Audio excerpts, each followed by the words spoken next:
ਨਵੰਬਰ 1984 ਵਿੱਚ ਕੀਤੇ ਗਏ ਸਿੱਖ ਕਤਲੇਆਮ ਨੂੰ ਸਿੱਖ ਨਸਲਕੁਸ਼ੀ ਐਲਾਨ ਦੇ ਇੱਕ ਹੋਰ ਮਤਾ ਪਾਇਆ ਗਿਆ ਹੈ। ਯੂਕੇ ਦੀ ਪ੍ਰਮੁੱਖ ਪਾਰਟੀ ਸਕੌਟਿਸ਼ ਨੈਸ਼ਨਲ ਪਾਰਟੀ ਦੀ ਇੱਕ ਐਮਪੀ ਨੇ ਪਾਰਲੀਮੈਂਟ ਵਿੱਚ ਸਿੱਖਾਂ ਦੀ 1984 ਸਿੱਖ ਨਸਲਕੁਸ਼ੀ ਬਾਰੇ ਮਤਾ ਪੇਸ਼ ਕੀਤਾ ਹੈ। ਸਕੌਟਿਸ਼ ਨੈਸ਼ਨਲ ਪਾਰਟੀ ਦੀ ਐਮਪੀ ਕੋਕਬ ਵਾਟ ਨੇ ਆਪਣੇ ਮਤੇ ਵਿੱਚ ਕਿਹਾ ਕਿ ਭਾਰਤ ਦੇ ਵਿੱਚ ਸਿੱਖ ਬੱਚਿਆਂ, ਔਰਤਾਂ ਤੱਕ ਨੂੰ ਨਾ ਬਖਸ਼ਦਿਆਂ ਸਿੱਖਾਂ ਦੀ ਨਸਲਕੁਸ਼ੀ ਕੀਤੀ ਗਈ।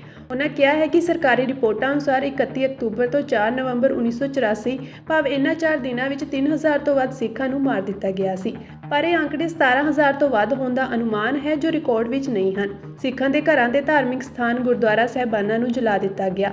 ਸਿੱਖ ਔਰਤਾਂ ਦੀਆਂ ਇੱਜ਼ਤਾਂ ਲੁੱਟੀਆਂ ਗਈਆਂ। ਸਿੱਖਾਂ ਦੇ ਪਰਿਵਾਰ ਅਤੇ ਵਪਾਰ ਨੂੰ ਪੂਰੀ ਤਰ੍ਹਾਂ ਖਤਮ ਕਰ ਦਿੱਤਾ ਗਿਆ। ਉਨ੍ਹਾਂ ਕਿਹਾ ਕਿ ਭਾਰਤ ਦੀ ਰਾਜਧਾਨੀ ਦਿੱਲੀ ਦੇ ਤਿਲਕ ਵਿਹਾਰ ਦੇ ਵਿੱਚ ਅੱਜ ਵੀ ਵਿਧਵਾ ਕਲੋਨੀ ਮੌਜੂਦ ਹੈ, ਜਿੱਥੇ ਸਿੱਖਾਂ ਦੇ ਕਤਲੇਆਮ ਦੇ ਆંકੜਿਆਂ ਦਾ ਪਤਾ ਲੱਗਦਾ ਹੈ ਅਤੇ ਵਿਧਵਾ ਔਰਤਾਂ ਇਨਸਾਫ ਦੀ ਮੰਗ ਕਰ ਰਹੀਆਂ ਹਨ।